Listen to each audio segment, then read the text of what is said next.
si fiican u eg halkan waxaa ka baxaya holac iyo waliba uura aad u sarreysa waa isha dhaqaalaha mid ka mid ah wadamada Carbeed oo maanta weerar lagu qaaday wadanka isu tagay Imaaraadka Carabta waxa uu wajahay duqeyn saameyn istiraatiiji ah abuuri doonta oo dhaqaalaha wadankaasi taabanaysa halkan waa xarunta quwadda korontada nuclear-ka laga dhaliyo ee wadankaasi baraka ayaa lagu magacaabaa dawladda isu taga Imaaraadka ayaa weerar kala kulantay dhinaca Jamhuuriyadda Islaamiga ee Iran marka la fiiriyo dhacdadan iyo waliba sida qorshahan uu u soconayo ma lagu tilmaami karaa in dawladda Iran ay bilowdaba in ay curyaamiso dhaqaalaha wadamada Khaliijka si Mareykanka loo tuso dhibaato adag inay dhici karayso ka hor inta aanu bilaaban dagaalka Washington ay qalqaalinayso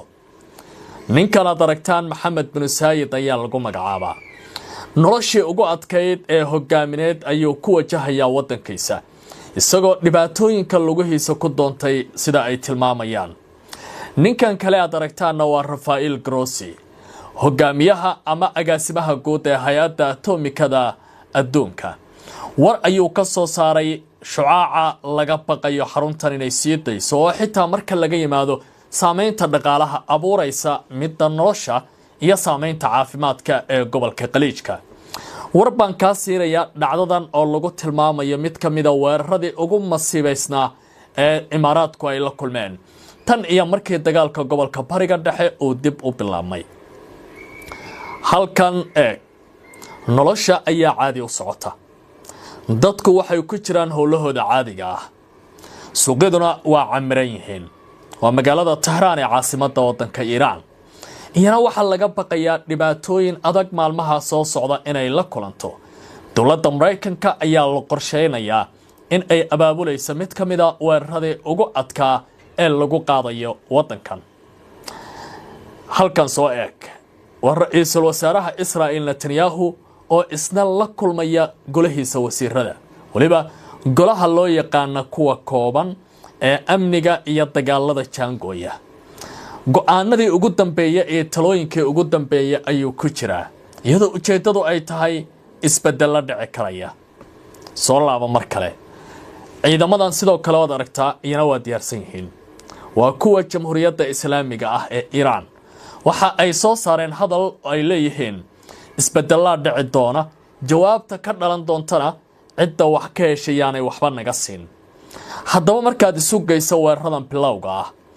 dooda Trump uu miiska soo saaraya ee ku aadan bilaabida dagaalada military diyaar garowga wadanka Iran iyo kulamada istaba jooga ee Israa'iil iyo qasaaraha Carabta ku bilowday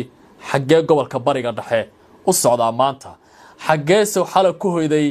caawana xagee u hoyan doona intaas ayaan rabaa inaan isugu ka xiro barnaamijkan iyo waliba dhacdooyinka diblomaasiyadda ee ku hoos jira maanta ninkan aad aragtaan ee lagu magacaabo Maxamed bin Saayid warkiisu ma cadda oo hintiisuna ma madooba sababta waxay tahay waxa la duqeeyay oo diyaarad iswada ay ku dhacday xarunta lagu magacaabo Baraka oo ku taala halka loo yaqaan Al-Dhafra oo ah xarunta quwadda korontada laga dhaliyo nuclear-ka ee wadanka isu taga Imaaraadka Carabta weerarkan waxa loo badinayaa oo dawladda Imaaraadkuna ay ku eedeeyeen inay ka dambeeyeen Jamhuuriyadda Islaamiga ah ee Iran kadib markii la sheegay in dagaal bilow ah oo gobolka Bariga Dhexe ku soo socda ayaa dawladani waxay la kulmaysaa mid ka mid ah qasaarihii ugu xoogganaa war ka soo baxay ila kala madax bannaan oo warbaahinta gobolka waxay qorayaan goobtan in laga baqdin qabo inay sii dayso shucaac waxa laga raray eriyadaasi ama goobta ay ku taalo dadka ku dhow iyo waliba xarumaha rayidka sabab la xiriira si looga badbaadiyo caafimaadkooda maadaama laga yaabo shucaac badan inay sii dayso xaruntan oo kamid ah ilaha dhaqaalaha ugu weyn ee wadankaasi isu taga Imaaraadka Carabta uu ku tirsan yahay waa mid kamid ah weerarada istiraatiijiga ah ee dawladda Iran ay la fiirsatay wadanka isu taga Imaaraadka weerarkan waxa uu ku soo aadaya iyadoo dhawaan wasiirka amuraha dibadda ee wadanka Iran Dr. Abbas Araghchi shirka dhawaan lagu soo gabagabeeyay magaalada New Delhi ee wadanka Hindiya ee wadamada maraykanka ka aragtida ah ee BRICS ay isugu yimaadeen uu ka sheegay in ay ka war heleen duqaymihii lagu qaaday wadankooda in dalka isu taga Imaaraadkuna ay qayb ka ahaayeen sidaas darteed aanu jirin sabab xushmad iyo ixtiraam ay ku heli karaan dal isagaba ku soo weeraraya waa hal diyaarad ama laba diyaarad aan iraahday sida Imaaraadku ay tilmaameen oo geystay mid kamid ah qasaarihii ugu cuslaa ee wadankaasi soo gaaray dib aan ku celiyo mar kale meeshan waxa lagu magacaabaa Al-Fujairah waa xarunta wax soo saarka saliidda ugu muhiimsan wadankan isu taga Imaaraadka iyana dhawaan ayaa diyaarada iswada lagu duqeeyay holac baa ka baxay qeyc baa cirka isku shareeray waxa la isku dayay in wax laga qabto qasaaro aadanaha la xiriirana waa jiray oo dhimasho iyo dhaawac ayaa halkan ka dhashay sida Imaaraadka afkiisaba uu horay ugu qirtay hadda marka dawladda Jamhuuriyadda Islaamiga Iran waxa u muuqataaba inaanay dagaalka joojin oo halkoodii ay ka sii wadeen hadalkan ama ficilkan waxa uu jawaab u yahay markii qaar kamid ah wargeysyada Mareykanku ay soo bandhigeen xogo tilmaamayay in dawladda aan iraahday isu taga Imaaraadka ay Qatar iyo dalkan la yiraahdo Sacuudiga ku qalqaalisay inay qayb ka noqdaan weerarada lagu qaadayo wadanka Iran hasaate Iran oo arintaas u toog haysa durbaba waxay bilowdeen naafaynta ilaha dhaqaalaha wax soo saarka iyo nolosha wadanka isu taga Imaaraadka Carabta haddaba su'aal baa taagan arintan la xiriirta maadaama Imaaraadku ay tahay taabica ugu wanaagsan ee daba socda wadamada Mareykanka iyo nidaamka Israa'iil iyada darteed dagaal ma loo gali karaa oo ma loo aari karaa mase looga jawaabi karaa duqeymaha Iran ay sameynayso in dhinaca kale ay la kulmaan jawaab celintaasi u dhiganta dawladda Mareykanka iyo waliba Israa'iil wali xitaa waxa muuqata duqeymihii ay la kulmayeen wadankan isu taga Imaaraadku inaanay maalinna ka hadal oo aanay sheegin in tacadiyadan ku dhacaya duqeymahan iyo cadaadiska wadankan saaran aanay xitaa ka soo qorin warbixin laba sadara oo ay ku leeyahay waa ka xunnahay aan dhinac kale ku geeyo ninkan odaga ah waxa lagu magacaabaa General Abdel-Fattah al-Sisi warbaahinta Masar gaar ahaan janaalka al-Ikhbaariya oo la yiraahdo waxa uu ku dhow yahay hay'adda mukhaabaraadka ee wadanka Masar iyo idaacadda BBC-da qaybta Carabiga iyo warbaahin kaleba waxa ay soo bandhigayeen ciidamo gaar ah oo elite ah ama si gaar ah u tababaran oo carbisan waliba cutub diyaaradaha ku duula iyo kuwa difaaca ka shaqeeyaba in la geeyo wadanka isu taga Imaaraadka si ay u difaacaan wadankan Imaaraadka oo ay uga hortagaan weerarada ka imaanaya Iran haddaba ma tahli waayeen inay ka jawaabaan arintan si kala u fasir dalka Imaaraadka ayaan rabaa inaad faham badan ka hayso maanta waxa ku wada sugan cutub ka tirsan ciidamada Israa'iil oo ka hortaga duqeymaha iyo diyaaradaha iyo gantaalaha nidaamka difaaca ee Iron Dome-ka ay wataan halka niman ka tirsan farsamayaqaano ah Ukraine oo diyaaradaha ka hortaga la soo kareeyay ciidamadii dalka Masarna waa la keenay intaas ayagoo joogaan oo kuwii Imaaraadka ay afar ku yihiin difaacan ayay ciidamada jawil fadaa'iga loo yaqaan ee wadanka Iran waxa ay samaysanayaan adeegoodii ugu fiicnaa ayagoo bartilmaameedyadii ay rabeenna geysanaya Maxamed bin Saayid ma gaaray xilligii uu ku tusaale qaadan lahaa waxa dhacaya ee wadankiisa uu ka badbaadi lahaa qasaarooyinkan isdaba jooga ah si ka duwan wadamada kale ee Carabta hadii Qatar noqon lahayd Sacuudiga iyo kuwa kale maadaama si ka duwan ee wadamadan Carabta isaga loo garaacayo maxaa halkan yaala Imaaraadku waxa uu rabaa quwadda Carabta ee qaliijka inuu isaga qaato bedelkii Sacuudiga uu noqon lahaa halka la daba socdo sidaa darteed waxa uu sameynayaa wax kasta oo reer galbeedka iyo Israa'iil ku soo jeedanayo laakiin taa bedelkeeda waxa uu kala kulmayaa qasaaro xoogan haddaba su'aal baa taagan ilaa intee ay shacabku wadanka isu taga Imaaraadka ay u dul qaadanayaan waxaan dhacaya su'aashaas adiga ayaan ku daayaa jawaabteeda aan meel kale ku raro halkan aad aragtaan waxa ka soconaya nolol qurux badan dhaqdhaqaaqa dadka waa caadi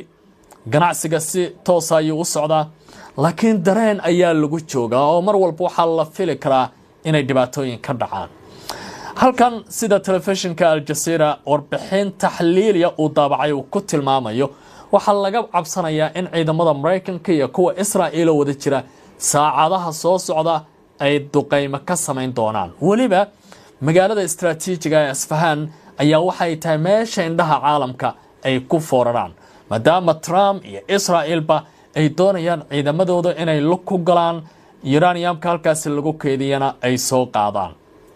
hadalkaasi waa cad yahay marka la fiiriyo yoolka dhinacyada weeraraya Iran ay dabacsan yihiin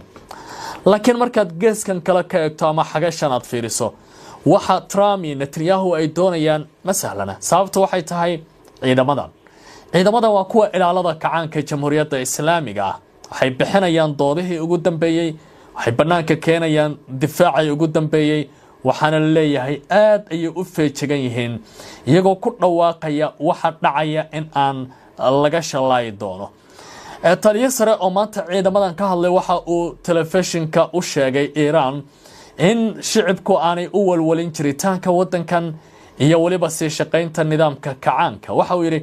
muddo ayaa ciidamadan la maalgelinayay qalab iyo tiknoolajiyadii ugu dambeysana waa la helay sidaas daraadeed wax kasta oo Mareykanka iyo Israa'iil ay soo abaabulaan iyaga ay la gadoomi doontaa inaga waxaan nahay birlab caqiida dagaal iyo afkaar bay isku haysta iyadoo sidaas ay taagan tahay haddana ninkan waa Netanyahu iyo raggan la fadhiya golihiisa wasiirada waxa ay aad indhaha ugu hayaan bal in ay daraaseeyaan waxa dhici karaya hadii dagaal la galo waxa uu leeyahay Iran in dagaal la galo waxa ku xiran jiritaankeena in dagaal la qaado difaaciisana waxa mar kale ku xiran jiritaankeena